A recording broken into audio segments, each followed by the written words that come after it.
Frank Fahrenkopf. I've known you, I don't know, 25 years maybe. Yeah, I think so. Something like that. I didn't get to meet you when you were the Republican National Committee chairman. I would always look up to you. I was involved in student politics and you were my hero. And then I get to work with you at the American Gaming Association. But the reason why you're here now is twofold. Number one is you're the first client I ever had who took me aside and said to me, I'm fat, and you were direct about it. And you said to me, I need to lose weight That's right. and I need to do it now. And I didn't listen to you. And a couple of years later, I felt the consequences.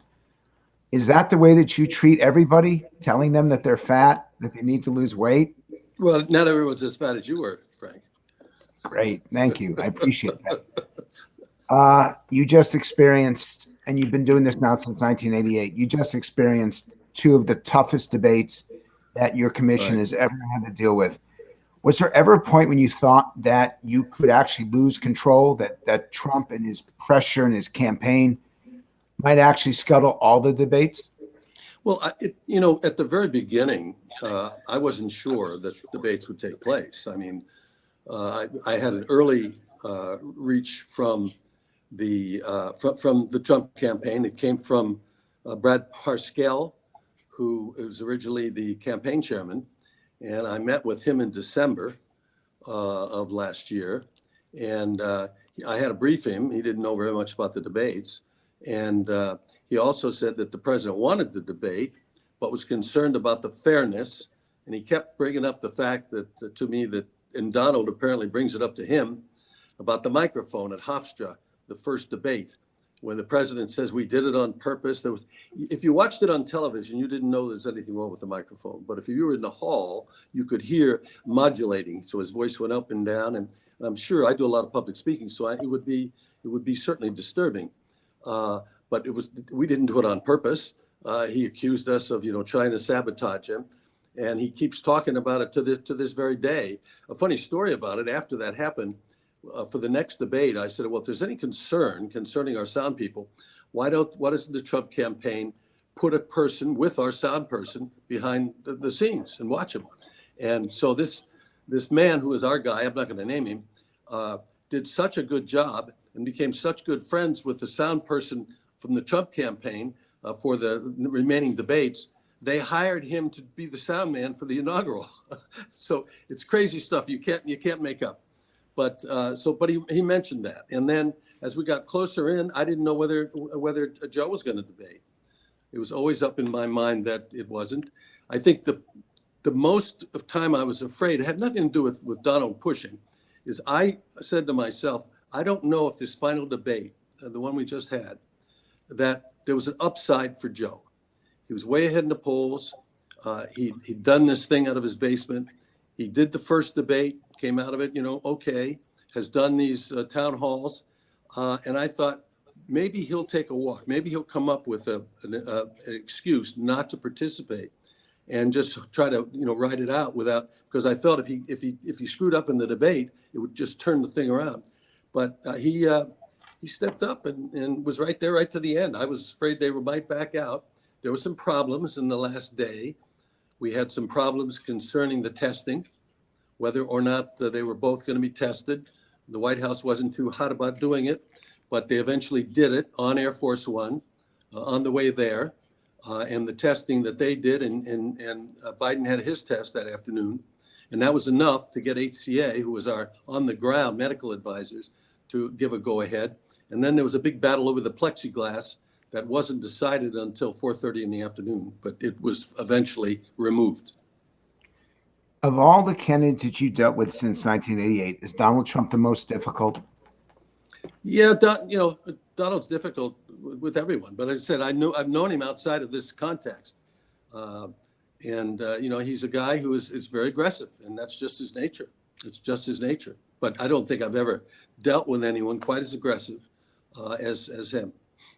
Or he, whatever the correct pronunciation is.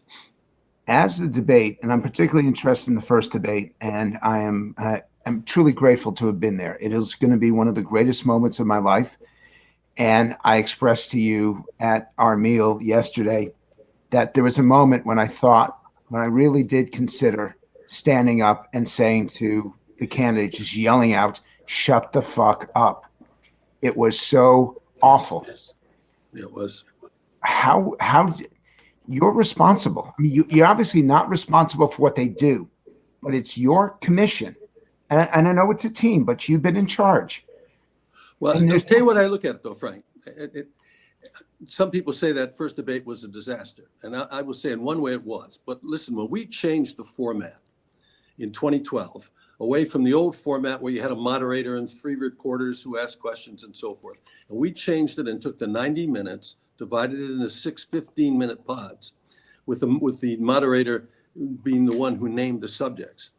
But we did it for 2 purposes. Number one, we felt that people would learn more with the moderator being able to drill down on a particular subject so that the public would learn more about the views on it.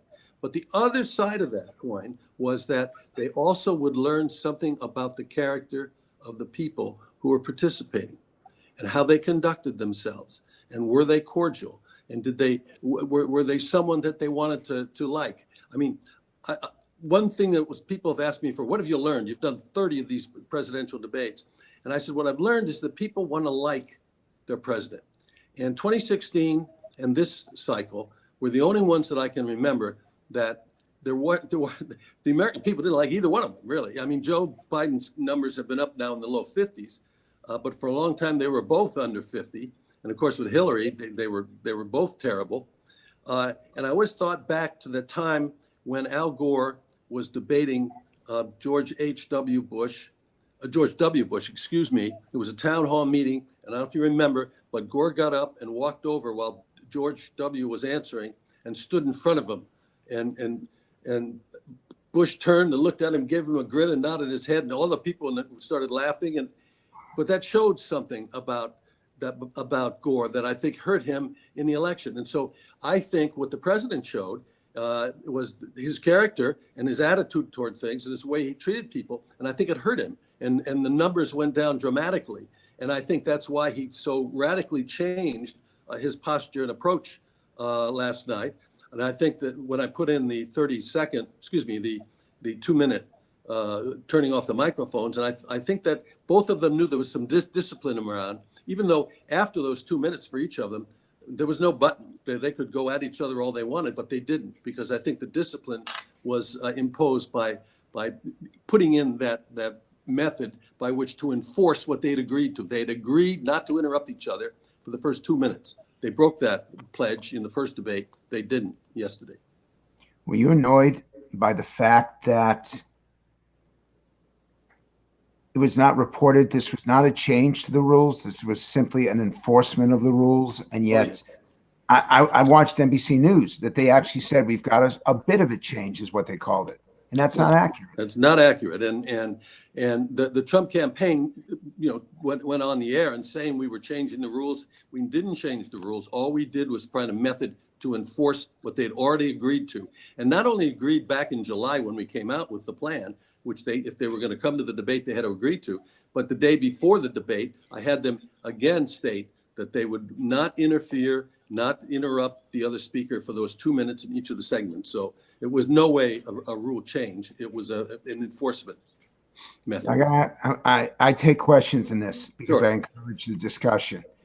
And a wonderful professor, Ingrid Byerly, asks, did either candidate object to the mute button?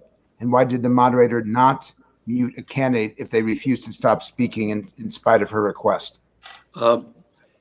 Yeah, the Biden campaign all the way through said, we accept whatever the commission recommends.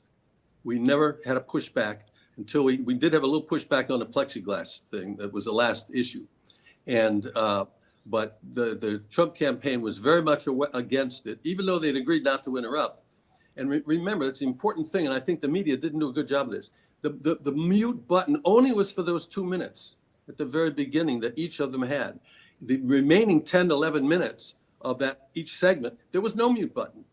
And I don't remember, I think there was one occasion that I can remember that the president went 4 or 5 seconds over and he didn't get to finish what he was saying. And I think Joe only did it one time. So I thought it worked. And but there was always a pushback by the Trumps with regard to it. How long did it take you to realize? Because you're sitting right up close. The debate starts off. It's within 2 minutes, 3 minutes. Were you feeling sick? I mean, I'm curious to know, because you're a Democrat, you're a Republican leader, but you're a small d Democrat. And I know of your faith and your commitment to democracy, your belief in the electoral process, the integrity of the electoral process, and you're watching a shit show right in front of you, not more than 20 feet away. What are you thinking at this point? You know, one of the reasons that we selected Chris Wallace to be the moderator of that first debate, because we didn't know what to expect with the dynamite that eventually erupted. Because Chris, you know, he's the kind of reporter that, even though he works for Fox, he's tough on everyone who, you know, gets before him. He reminds me a lot of Tim, who used to do Meet the Press. Tim Russert. Yeah, Tim Russert. And, you know, I did Russert show. Boy, when you were going to go on Meet the Press with Tim Russert, you did your homework. You were ready. Didn't make any difference what the subject matter was, because he would rip into you. Either didn't make any difference you're Republican or Democrat. And Chris, to me, has that sort of reputation with his Sunday show. And he did a great job for the final debate in 2016. And I thought he could handle whatever might happen. But even Chris couldn't. I mean, he said to the president a number of times, "Mr. President, you agreed to this 2 minutes. You wouldn't interrupt, and you're breaking the rule." And the president just went on. So I was very surprised. I was very surprised how it got out of hand.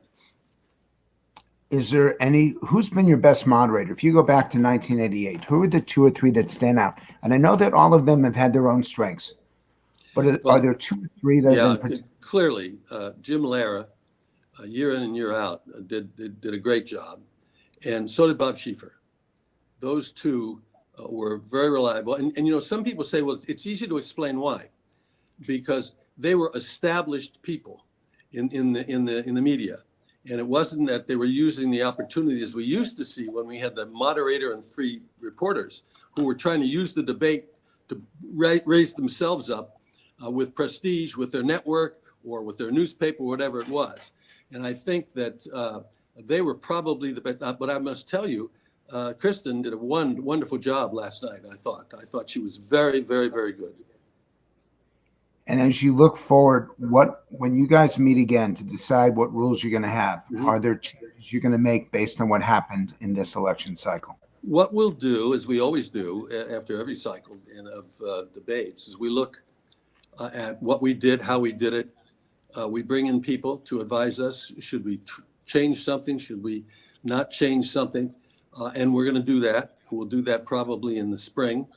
I got thinking about it on the plane back this morning, and one of the people who sent me one of the nice emails, I got a lot of not nice emails over the last week, said that it went very well, suggested that maybe what we ought to do is let the moderators choose 4 of the subject matters, and the commission ought to put in 2, so that you could put in, because there was a lot of criticism that just alone foreign policy was not labeled by either one in the 2 debates. Now they got into it last night because there was security, you know, national security, and they used that opening to get into foreign policy. And that's something I think we would consider. The hardest thing we have, though, Frank, is choosing moderators. The journalism industry has changed dramatically from what it was like 20 or 30 years ago. It's very hard to find someone who you know and you see on television who really is in the middle, and you can trust is not going to bend one way or the other when they're asking the questions and directing the questions. And that's something that we've got to take a look at and see whether that's been recommended to me. Someone actually said what you ought to do is have 2 moderators, one right and one from the left, and let them ask the questions. Well, I don't know whether that would work. But we're going to study it hard, consider all the possible modifications to make it better 4 years down the road. I'm not sure I'm going to be there 4 years down the road to do it. I've done 33 of these general election debates now since 1988, and it might be time to leave the rodeo grounds. I got to ask you one debate story because I still remember it, and and it's been talked about, so I think it's okay for me to address it with you. Was it right for Candy Crowley to challenge Mitt Romney during the debate? In essence, she Absolutely not. She broke the rules. She explained. broke the rules. What we tell our moderators is you must realize there's a vast difference between being a moderator in the debate and being just a news person, whether you're a print media or in the electronic media, in interviewing someone. If you're interviewing Frank Luntz, and if I was interviewing you and I asked you a question and you answered it, and I said, now, wait a minute, Mr. Luntz, you gave a different answer a week ago. You've changed your position on that. Well, that's fine for going back and forth with you're interviewing someone in the journalistic community. Now, a moderator is not supposed to do this. This is a debate. So if one candidate says one thing, it's up to the other candidate to challenge it. And that's what happened in that debate. And they should fight it out. And what happened was Candy decided. She took sides. She said we sided with the president. And the president was surprised. He looked at her. Actually, I can remember it very clearly, and said, say it again, Candy. And she said it again. And it broke up. It broke. One of the other things, Frank, that we tell the audience, and they're usually very good, is don't applaud. Don't applaud or make noise and so forth, because you're interrupting what people are seeing at home. And on the Democratic side, when she said it again, they started clapping. So yeah, Candy Crowley broke the rules, and she really has sort of disappeared. I don't know what's happened to her journalistically, but there was just a blatant violation of the rules that you and the pledges you make if you're going to be a moderator. From Kevin Wynn, has anyone ever turned you down that you offered a moderatorship to them and they said no? Yes. Who? There was a Hispanic woman. I can't remember what network it was. And she says, oh my God, I just couldn't do it. I would be just, I couldn't do it. I can't do it. I can't do it. And so they turn it that they're afraid. I'll tell you a story. It probably illustrates what she was thinking. When Bob Schieffer did his first one for us, it was at Arizona State in Phoenix. And I think it was Kerry versus Bush. I can't remember. I think that's my recollection. And when I do my little 5-minute thing at the beginning of the debate, telling people not to clap and telling them the rules and so forth. And as I was walking down to go back to my seat in the audience, I hear Frank. And over in the side behind the curtain is Bob, waiting to be introduced to come out. And I went over there, and Chief was now she's been on the air for 40 years. He was like this. He was shaking, and he says, Frank, this is one big effing deal. And I said, yeah, don't F it up, Bob. And I went and I sat next to his wife, Pat. And I mean, her nails were in my arm like this throughout that for 90 minutes. And now I don't know what the final numbers are for this debate, but, I think it's going to be close to 100 million. The Nielsen ratings don't count C-SPAN or anyone who's watching on their computer or their iPad or on their iPhone. And so I think it's going to, and so when you realize you're going to go on the air and you're going to be in charge of something for 90 minutes before 100 million plus people, it's frightening. It is frightening. So yeah, and then the only other one was Diane Sawyer. I asked Diane, and it was the time that her husband Mike got very ill and almost died, was in the hospital. And she said, Frank, I'd love to do it, but I'm with Mike in the hospital every day. And so, but those were the only 2 episodes of someone turning us down. Who's lobbied you the most to get one of these coveted slots? Well, interestingly enough, the lobbying really doesn't come from the reporters. It comes from the network chiefs and the bureau chiefs for the nets. They'll call you and say, boy, so and so is really good, and they do a great job, or can we go to lunch? And that's fine. We understand, but we try to make clear to them too is we don't choose our moderators by networks. The networks have nothing to do with our decision. We monitor for about 6 months before the debate season starts the people that we're considering, to watch them on television, listen to them on the radio, read their articles, to see if they are unbiased enough that we think they can do a fair job. And so the network bosses calling us is really useless because we don't base it on networks. We base it on the individual journalist and the body of their work. From Jay Rothman, how do you choose location, size, and who is invited? What we do is about a year out. For example, in 2019, in January, we sent out to colleges and universities across the country, in effect, a request to bid. We have all the requirements that are necessary, how many hotel rooms there has to be in the community within a certain area, what it's going to cost, how much power there must be, the lighting, and so forth. And it changed. Sometimes we get 50, sometimes we get 20. It depends on the situation, what's going on in the years. Then we have a crew of professionals, lighting people, sound people, and so forth. They go out and visit the list of the colleges and universities who have put in. They narrow it down a bit, and then it's the Secret Service. The Secret Service goes out and will look at the facility. They have to be comfortable that this is a facility that they can lock down. Their favorites, interestingly enough, are Hofstra and Washington University in St. Louis. For some reason, the Secret Service just loves the layout of those campuses, and they know that they can lock them down safely. So then we eventually get the list that's been pared down by our technical people in Secret Service. Our dream is we'd like to have one in the West, we'd like to have one in the South, one in the Midwest, and one in the Northeast. It doesn't always work out that way. In fact, one time, Washington University in St. Louis was our Western school because they were on the western side of the Mississippi River. And we just didn't get any acceptable bids from enough schools out there that we could make that decision. Now, historically, the audience has been an average of about 900 people in the audience. Sometimes it's 1,200, sometimes it's 600, depending on the size of the facility where we are. Now, of course, we didn't have that this time. There were only about 80 people in the audience. But normally what happens is the tickets are 1/4 of the tickets would go to each of the candidates. 1/4 of the tickets would go to the host university. Most of the time they held raffles and so forth for students to attend. And then 1/4 goes to the commission. And that's the way it's done. And also we love to have a lot of the students, excuse me, a lot of the students be ushers and they get involved in the school. But that's the way it works.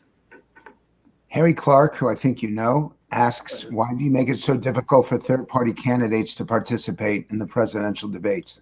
Well, we don't make it as difficult. I guess the rule started, and let me back up. In order to be invited to participate, you must meet constitutional requirements. You must be 35 years of age. You must be a natural-born citizen, a natural-born citizen. That's why Henry Kissinger could never have run for president of the United States, because he's not natural-born. But we've had problems with that. The biggest problem was in 2008, when a lot of people, including the present president of the United States, alleged that Senator Obama was not born in the United States. He was born in Kenya. You remember that. But then the problem was with his opponent, John McCain. John McCain was born in Panama. He was born on a naval base. His father was an admiral. And after we looked at all those, it passed muster. But the big rule that causes the problem, well, first of all, you also must be on enough state ballots to conceivably get 270 electoral votes. And then the big one is you must, within a week of the campaign, be at a 15% average in the 5 leading polls that we choose with the assistance of the Gallup organization. It's called the 15% rule. It first came into being back before the commission existed, when the League of Women Voters was doing the debates. And they had the 15% rule, and it became very important in 1980. In 1980, Ronald Reagan was the nominee of the Republican Party. He was over 15%. Jimmy Carter was over 15%. He was invited. But there was a third candidate, John Anderson, a congressman from Illinois, who was at 17% when the first debate rolled around. And so the League of Women Voters invited all 3 of them. Reagan said yes. John Anderson said yes. President Jimmy Carter said, hell no, I won't go. And he refused to debate. So the first debate, I was there, it was in Baltimore, and it was just between Ronald Reagan and John Anderson. Now, when the next debate rolled around, he had fallen. Anderson had fallen to about 12%. So the invitation went out just to Reagan and to President Carter. Carter then accepted, and therefore there was only one debate between the presidential candidates that year. Now, ever since we took over, we started with 88. We have been in litigation except for two of the races. In 2008, we were not sued, and this year we weren't sued. Every other year we have been sued by candidates. It's been Pat Buchanan, at one time Ross Perot, Mr. Ackerman, Peter Ackerman, and others who have said the 15% rule is unconstitutional, it's unfair, it shouldn't be applied. And we've been to court all the way up through the federal courts, and our position has been sustained. And also we've been supported by the Federal Election Commission. But the courts have held what we're doing is reasonable under the law. We've got to have a standard that everyone can understand. Now, you can argue, people do, that maybe the rule ought to be 10 or 12. We look at it every 4 years. I have a committee that I always appoint. I always appoint the same person to chair it. It's Dorothy Dot Ridings, who's the former chair of the League of Women Voters. And she handles the committee work with some of the other members of the committee that I appoint. And they come back and they've recommended that we stay at the 15% rule. Now, we'll do that again before 2024, and we'll see what happened. And then during this look at what we did, that'll take place in the spring, a meeting to say, what can we change? How can we make better? We'll also look and consider the 15% rule. But that's the rule that most third-party and independent candidates always complain about. And in a way, you must realize that it's very, very hard for them to get on enough ballots to get to 270. Now, in the past two cycles, the Greens and the Libertarians have both been on enough ballots to get to 270.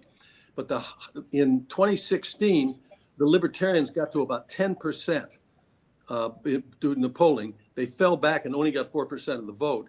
The Greens never got higher than 5%, and they ended up in the election getting 2%.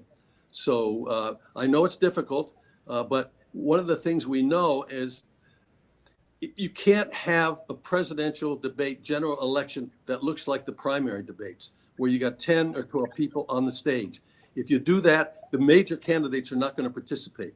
So you've got to come up with a rule that meets the balance of at least giving a pathway for the third-party independent candidates to get on the stage.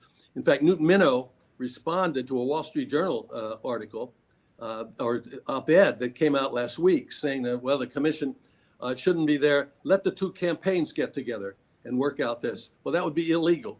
So in order to host a campaign, a debate, you have to be a 501c2 or 3, and you must also, the only other exception is for a media company to do it. Nobody else can do it. And, if one media network wanted to do it, well, the other networks aren't going to cover what's on that network. So, that's where we are. We'll take a hard look at it and see where we go in the next cycle in 2024. Has the commission, this is from Richard Copen, has the commission considered incorporating fact checking? This is a big issue. Yeah. And I actually thought that Joe Biden should have made this a prerequisite, because there's no way Trump would have said yes. And Biden could have said, if you're so afraid of the facts, then we're not debating. But we considered it. But that's why we don't want the moderator. When I tell you what we instruct the moderator, Candy Crowley became a fact checker. She was wrong in the end run when everyone reviewed it. Obama hadn't said what he said in the Rose Garden in talking about some of the terrorists that were blowing up and killing Americans. So our goal was, look, the minute that debate is over, there's going to be fact checkers on every television network. There's going to be fact checkers in every newspaper, and you don't need us to do it. What we're doing is we're presenting what they're saying. It's not for us to say, wait a minute, you changed your position. They can fact check each other. There's nothing wrong with that, but we don't want the moderator or anybody else fact checking. Let the world outside fact check, but we're not going to put that in any debate as far as so long as I'm here. Do the moderators have to be journalists? Shay Gogan says, I'm being serious. Why not Joe Rogan, who is the most popular podcast interviewer in No, America? they don't. Now, in fact, Susan Page made some history of being the vice president. That's the first time we've ever had primarily a print journalist. And, she's USA Today, she's a print journalist. And the reason that we haven't for so many years, at least since we've gone to the single moderator, is that in order to do this, you've got to be familiar with having that bug in your ear where you're being talked to off stage by the producer, moderator, or the director telling you how much time has gone, what you've got to do, you better move to another subject. And if you don't have that experience working with television and being talked to, it's hard to do it. Now, Susan, over the last 8 years or so, has been a regular on a lot of networks, and primarily on the Sunday shows, where they get these panels there, and so she became very familiar with how to do it. But no, a lot of times, how about a university professor? Get a political science professor. Well, if they have that skill of knowing how they can do two things at one time, listen to what's being told you here, keeping track of where you're going, there's no reason that there has to be a journalist. There's a debate that I remember. It's the only time I've ever actually laughed in a debate. And that was the vice presidential debate in 1992 when you had Admiral Stockdale. Yes, it just seemed so unfair. Obviously, he was the nominee and the public had the right to hear him. But I felt so bad for that guy that he even turned his hearing aid off during the debate, which I've never seen before in my life. And he was clearly out of his league. I ran into the Admiral at the Bohemian Grove. And I was walking down the path from after the eating, and I forget what camp he was in, but he saw me and said, Frank, and I went in and sat with him by the fire in his camp. And I said, what in the world happened? And for those of you who are on here who don't remember, in the vice presidential debate, he started by saying, who am I and why am I here? It was clear that there was something not there. You have to remember, and this is what he told me, that he became the running mate of Perot. When Perot was running, he was only to be a placeholder, because to get on a lot of the ballots, you had to have a nominee for president and you had to have a vice president nominee running with you. And so he was there as a placeholder. There was always the intent, and Ed Rollins, I think, was running the campaign at this time, that there would be some sort of a convention or a meeting where they would officially nominate somebody else to be the vice president, and the Admiral would drop off. But then what happened, as you may remember, even when he was leading, everyone forgets Perot was leading in the polls over Clinton and George H.W., but he dropped out of the race. He claimed that there were some Republicans who were going to interfere with his daughter's wedding or something really kind of crazy.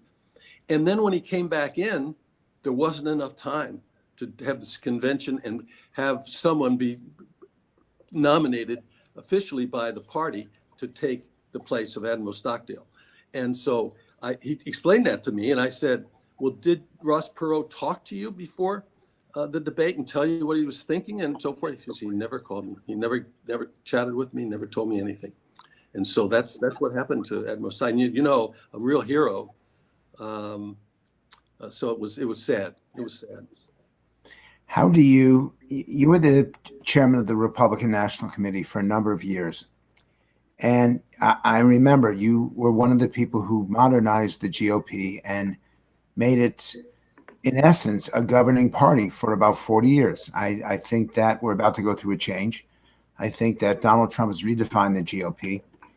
But separate from all that, because I'm going to do that at the very end. And I promise you, Frank, I promised that I would not take this that long, so we'll be done in about 5 minutes.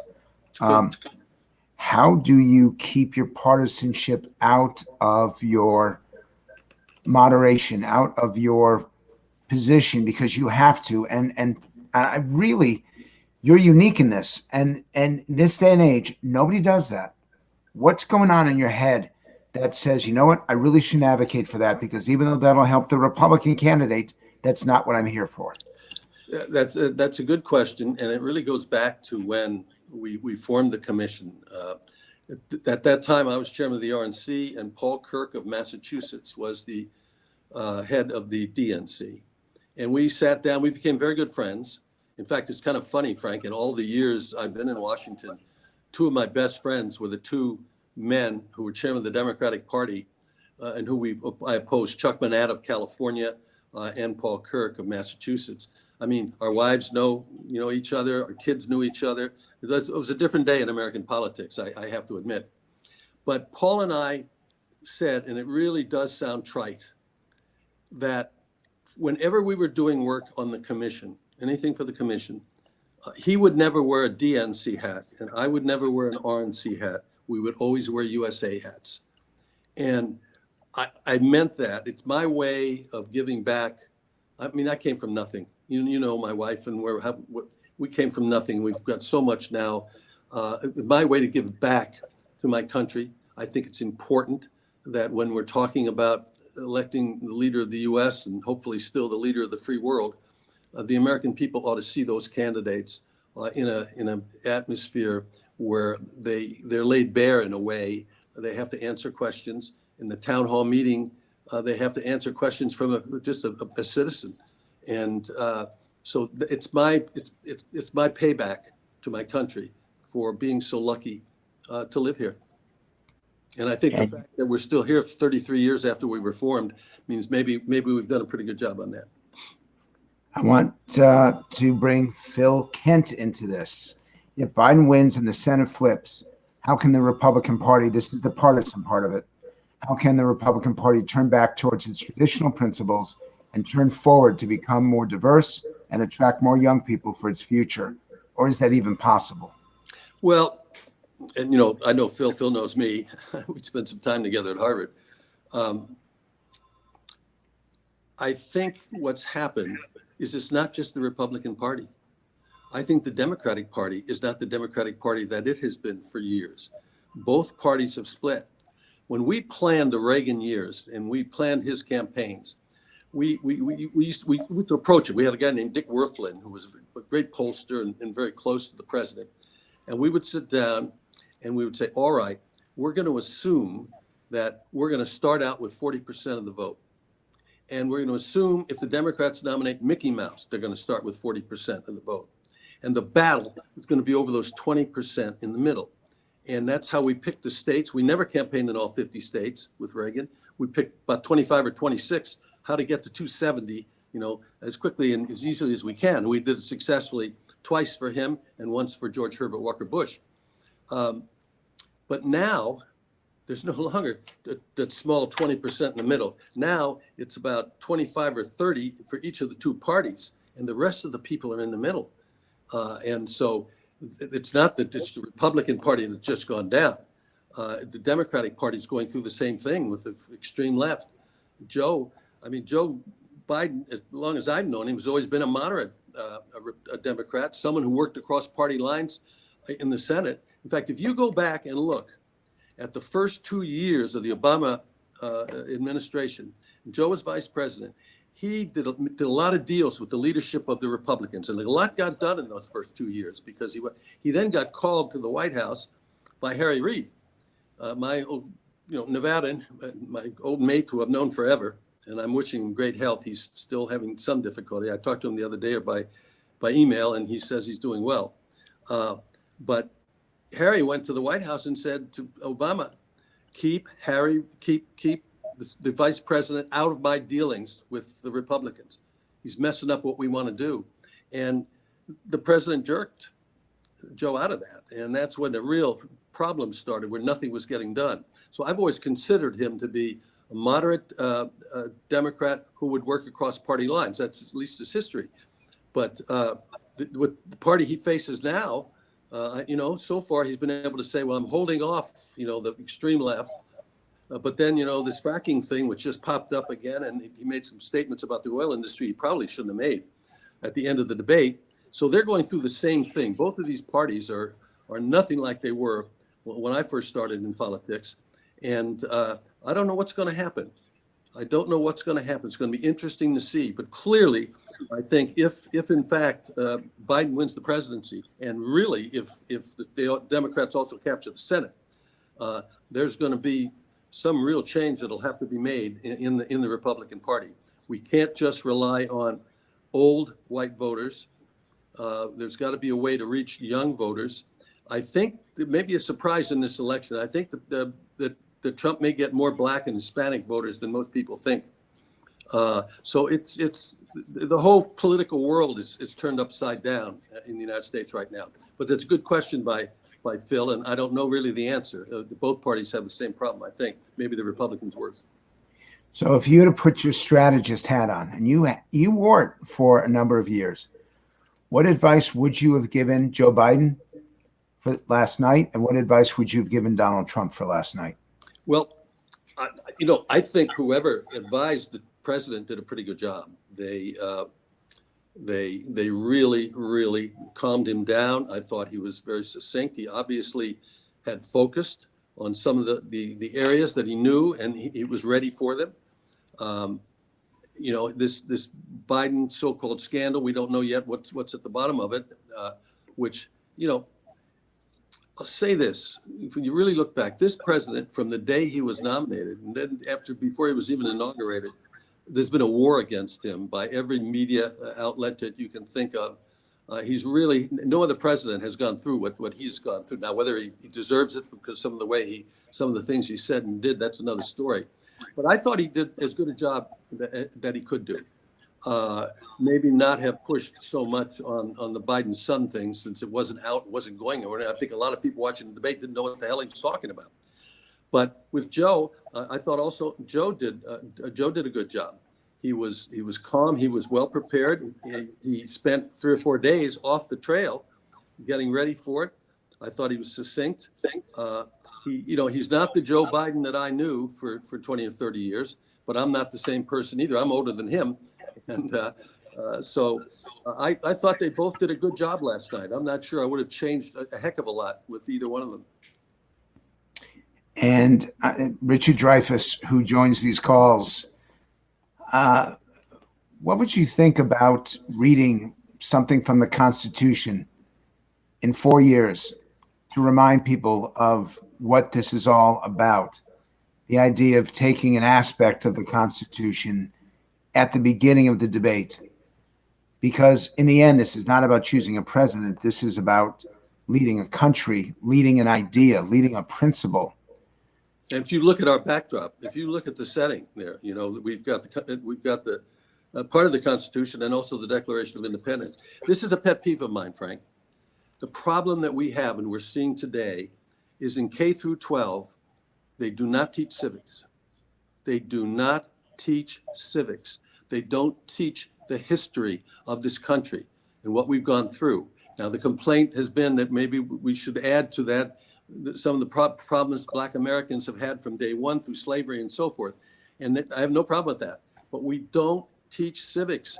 There's no commitment to, that a duty as a citizen is to vote, get yourself informed and vote. We're lucky usually to get 55% of the people in the country to vote. So we're not ingraining, and I'm not wanting to brainwash these kids, but when I went to school, and that was a long time ago, we pledge allegiance to the flag every day. And they don't do that anymore. That's not allowed. It's against the law to pledge allegiance to the flag. And so we've gotten away from teaching young people how this country came to be, where we are, how good we are. We're not, I know the greatest country in the world, but we always say that. But that I think the thing is that we always are trying to change and do better as Americans. That's the way we look at things, do things better. And but without that history and that base understanding of what America is all about, what the Constitution provides and what the rights are, it's pretty hard to get someone when they're 22 years old and not working and has to live home with their parents to give a damn about what the Constitution says, because it's not they don't understand it. You can't teach them that. As a final question, that is I can tell you that everyone who's on this video agrees with you. We've talked about it before. Richard Dreyfuss has led an effort to achieve this before. I participated. I did a free poll for Justice Sotomayor. She took over from the justice from Arizona, Sandra Day O'Connor, in really promoting it. Looking ahead and assuming that you do not do this 4 years from now and you have served your country well, You've done a great job. You really have. I'm not. You've given us something to respect and something, a way for us to learn about these candidates. What advice, when you turn over the gavel to your successor, what advice will you provide? What guidance? If there's one thing that they need to know and they need to always remember, what would you tell them? It's pretty easy. Stay down the middle. You got to stay down the middle. If it ever is the feeling that this is bias one way or the other. Now, there are people out there who think it is bias. I mean, when I was on the president called me up to the podium during the walkthrough yesterday and said, I know you're biased. I said, Mr. President, we've known each other he says, I've been fighting you for 40 years. Well, I've had a great relationship with Donald and up until this time, but that's the way he does things. You know, he always attacks first. And then if something goes wrong, he can say, well, I told you it's bias. But you've got to do this job with your USA hat on. USA, we do these debates for the American people to help educate them, to make sure they understand what's at stake when they go cast their ballot. And I can't think of anything more important than whoever takes over. If I'm not going to bail immediately, I'm going to be around for whoever comes after me, I want to work on them a little bit before I leave. Well, I want to thank you for this. To have you less than 24 hours after one of the most important events in one of the most important elections is a privilege. Frank, you've been great to me. Thanks. And I really appreciate it. And you've been awesome to the country, and we are all grateful. Thank you very much. Thanks, everybody. Everyone, thank you all, and we'll see you next Friday.